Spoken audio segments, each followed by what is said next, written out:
Salut, bienvenue sur Fabula Francia, ta chaîne sur l'histoire de France. YouTube Game oblige, n'hésite pas à liker et à t'abonner pour nous aider. Tout de suite, ta vidéo. Nous sommes à la fin du XVe siècle. La Bretagne est indépendante et espère encore le rester.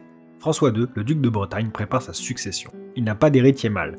La Bretagne risque donc une crise de succession et même pire, son rattachement au royaume de France.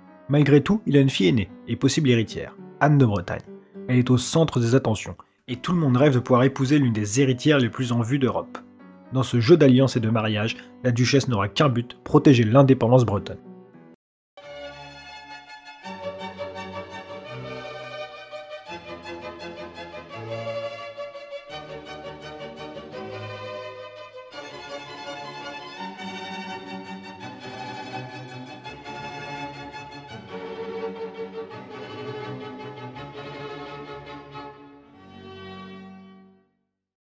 Anne naît à Nantes le 25 ou 26 janvier 1477. Elle est la fille de François II et de Marguerite de Foix. Elle reçoit une éducation importante, on la prédestine déjà à régner. La succession bretonne est complexe, elle est censée se faire de mal en mal. D'abord dans la famille de Montfort, puis celle de Penthièvre. Or, les Montfort n'ont qu'Anne, et les Penthièvre n'ont plus d'héritier, et préfèrent vendre leurs droits sur le duché à Louis XI, roi de France. François II ne veut donc prendre aucun risque, et choisit de faire reconnaître sa fille comme seule héritière. Ce choix fait monter la tension avec certains autres ducs et le royaume de France. Alors qu'elle n'est encore qu'une enfant, tout le monde rêve de l'épouser pour prétendre à ses titres. À 4 ans, elle est fiancée au prince de Galles, futur Édouard V, mais il ne régnera que 2 mois avant de mourir. Tout le monde veut prendre sa place, notamment Maximilien Ier, roi des Romains, et Louis d'Orléans, futur Louis XII, mais qui est déjà marié. En 1488, François II perd la guerre folle et est contraint de signer le traité de Vergès. Une clause l'empêche de marier ses filles sans l'accord du roi de France. François II meurt cette même année, le roi de France demande la tutelle d'Anne. La Bretagne refuse et nomme Anne duchesse.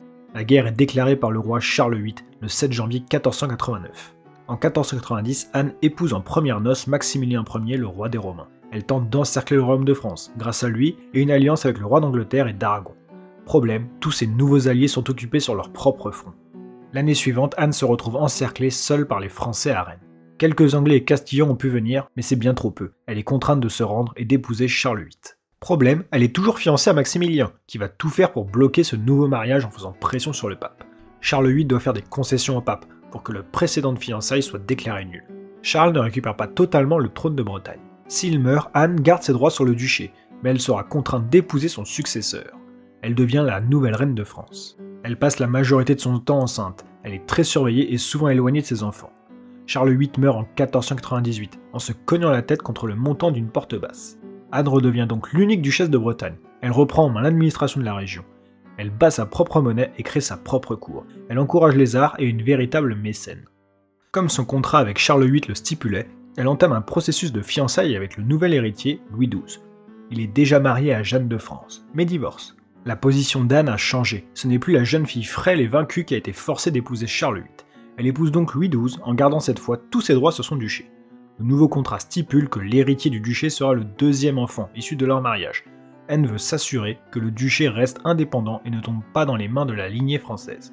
C'est donc leur fille, Claude de France, qui est héritière et est promise à Charles de Luxembourg, futur Charles Quint, héritier d'une trône d'Autriche, d'Espagne et de Bourgogne. Mais Louis XII voit le risque que cela représente pour la France. Charles Quint régnerait sur plus de la moitié de l'Europe et encerclerait complètement le territoire. Il brise donc ses fiançailles et oblige Claude à se tourner vers François d'Angoulême, futur François Ier. Anne tente par tous les moyens de s'y opposer, mais ne peut rien y faire. Elle retourne en Bretagne et se rend chez ses différents barons qui l'accueillent en grande pompe en signe de soutien. Elle finit par s'éteindre, usée par la vie, en 1514. Malgré tous ses efforts, la Bretagne sera bien rattachée à la France. Elle garde malgré tout l'image d'une femme forte ayant défendu l'indépendance de son royaume. C'était une femme d'État qui a su s'imposer dans son duché. Attachée à l'art, elle n'hésite pas à payer pour obtenir les services des meilleurs artistes de l'époque. Ses funérailles sont d'une ampleur rarement vue et durent 40 jours. En tant que reine de France, elle est inhumée à la basilique Saint-Denis. Je te remercie d'avoir regardé cette vidéo, j'espère qu'elle t'a plu, n'hésite pas à laisser un commentaire pour en dire ce que t'en as pensé. Je suis sûr que c'est déjà fait, mais dans le doute, n'hésite pas à liker et à t'abonner. Tu peux aussi nous retrouver sur Instagram et TikTok, les liens sont en description. On se retrouve très vite pour d'autres vidéos sur Fabula Francia.